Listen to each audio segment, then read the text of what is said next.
All right, today's topic is English as a global language.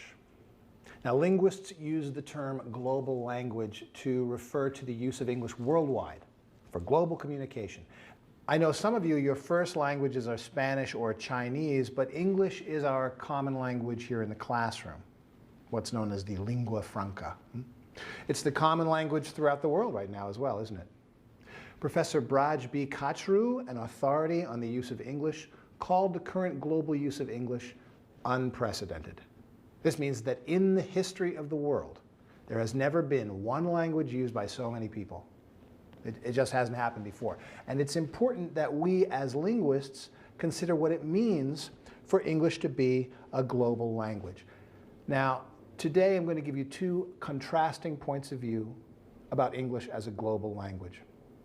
One is that English is now used all over the world, and it's actually replacing other languages. Now, according to this point of view, English will be used instead of other languages in the future. Eventually, so this argument goes, it will be the only language people speak.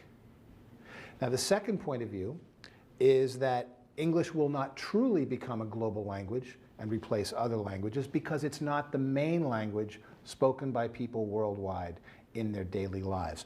Supporters of this point of view acknowledge that people all over the world use English every day to communicate in certain domains like business or science or government.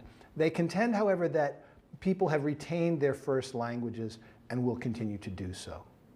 And this point of view is supported by linguist David Crystal, author of English as a Global Language and other books. So let's examine some facts that support the first point of view. Now, first, English is clearly the dominant language of business, science, and international travel. When we need a common language, whether in airports or hotels or at international meetings, it's English. If you take a taxi in Rome and you don't speak Italian, the driver is more likely to use English than another language, right? Now, in addition, the European Union uses English for both written and spoken communication. Scientists worldwide use English. Business schools in Europe are now teaching their classes in English. Even in France, a country that has fought very hard in the past to keep English out. I'm sure all of you can think of many situations where English is the common language. How about the internet? You use English there, don't you? Okay. Second, 75 countries use English as an official language in the government and in banks and so on. Now, for some countries, like England, English is the only official language. In other countries, like India, there's more than one official language. In India, Hindi and English are both official languages used to run the country. So, to sum up, we know millions of people throughout the world need a common language to facilitate communication. That's clear. But right now, being proficient in English gives them an advantage in many situations. Nevertheless, does this mean that English will eventually replace other languages? With that question in mind, let's turn to the second point of view. Why some people don't think English will replace other languages. Now first, according to recent data, more than 1 billion people speak some English as a second or third language. However, English isn't their primary language at home and with friends. And this is a key point.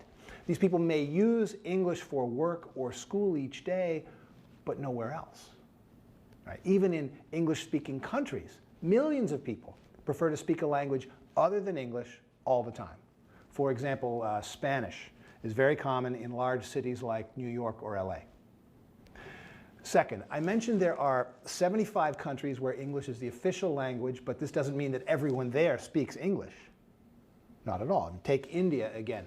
Most sources agree that less than half of the population actually knows some English.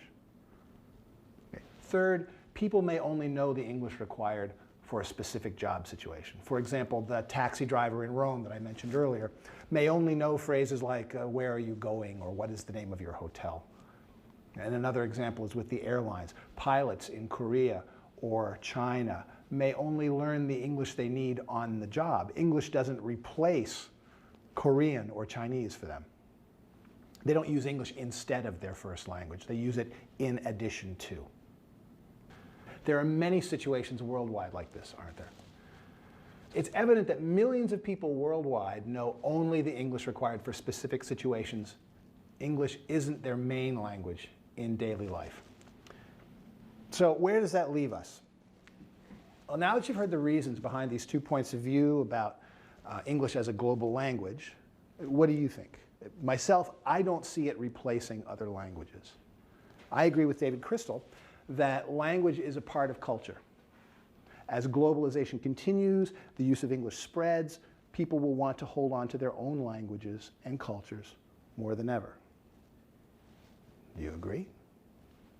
I want you to think about these questions. First, with English as a global language, do we need an international standard, a form that we all agree on?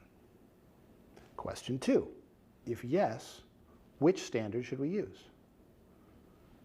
Or last question, is it okay to have different varieties of English, like Italian English or Japanese English?